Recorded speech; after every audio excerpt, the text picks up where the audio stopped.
Apple's first foldable iPhone might be closer than anyone expected, and a fresh leak is giving us our clearest look yet at what it could actually feel like in real life. The device is widely rumored to be called the iPhone Fold, though some reports still float the idea of an iPhone Ultra name. Either way, the biggest story right now is this: new dummy unit images have surfaced, and they strongly suggest Apple is going for a bold, wide foldable design, plus the latest chatter points back to a September launch window. The images come from Sonny Dixon, a leaker known for posting early hardware visuals with a solid track record. He shared what he described as exclusive first dummies, showing the final size of 3 upcoming models: the iPhone Fold, the iPhone 18 Pro, and the iPhone 18 Pro Max. And even though these dummies are shown in a bright pink metallic finish, almost certainly not the real consumer color, the point isn't the color. The point is the proportions, because the moment you look at the iPhone Fold dummy, one thing jumps out immediately. It's wide. Not just a little wider than a normal iPhone wide, but wide in a way that clearly signals Apple's goal for the unfolded experience. If you squint at the shape and imagine it opened, it gives off a small tablet vibe, almost like an iPad mini turned sideways. And that's a major clue about Apple's approach to foldables.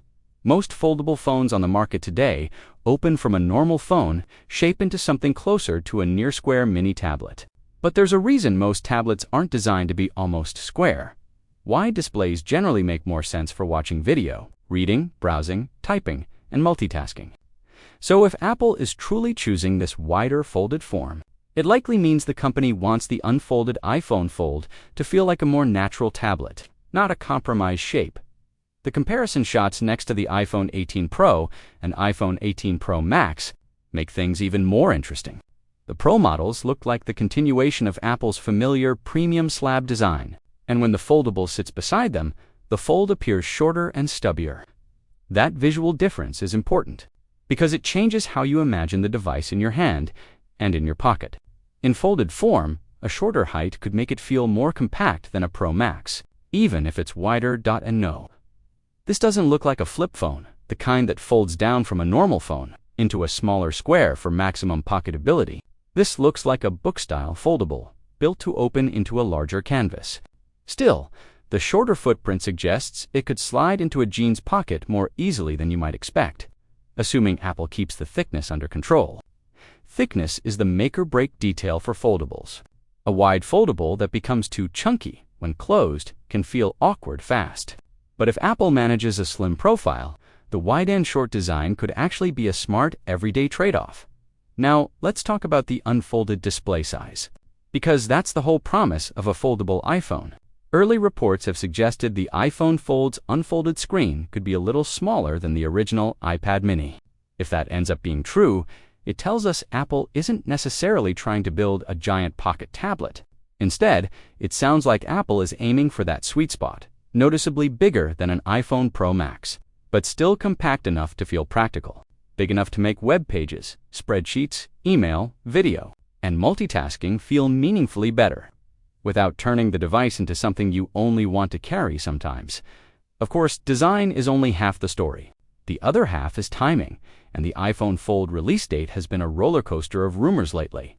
Just recently, a report suggested Apple could be late to the foldable game, even by Apple standards, with serious manufacturing and testing challenges potentially pushing the launch back. Some people even started speculating the release could slip far enough to land in 2027.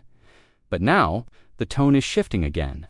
In Bloomberg's Power On newsletter, Mark Gurman is pushing back on the delay narrative and suggesting the iPhone Fold is on schedule, meaning it could still align with Apple's typical iPhone launch season, which usually points straight at September. That's a big reversal compared to earlier fear that the foldable iPhone was facing major setbacks. Gurman's message is basically that the foldable iPhone crisis talk is overblown, and that Apple's normal product timelines are still being followed. So here's where things stand right now. A credible leaker posts dummy unit images showing a wide, tablet-leaning iPhone Fold design next to the iPhone 18 Pro and iPhone 18 Pro Max, and one of the most reliable Apple reporters says the release timing may be right on track after all.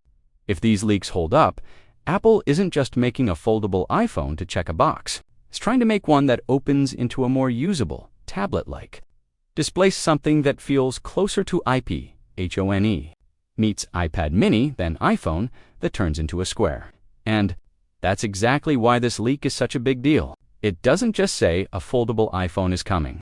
It hints at the kind of foldable Apple wants to build: wide, productivity-friendly, and potentially ready sooner than the delay rumors suggested. Now, the real questions are the ones that matter most. How thin can Apple make it? How good will the hinge feel? How visible will the crease be? And will iOS deliver a truly seamless, foldable experience that makes the larger screen worth it? If more dummy leaks, case leaks, or supply chain details surface in the coming weeks, we'll likely get confirmation on dimensions, thickness, and maybe even the final naming.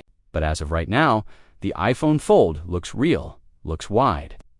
And if the latest schedule talk is correct, may be lining up for a September debut.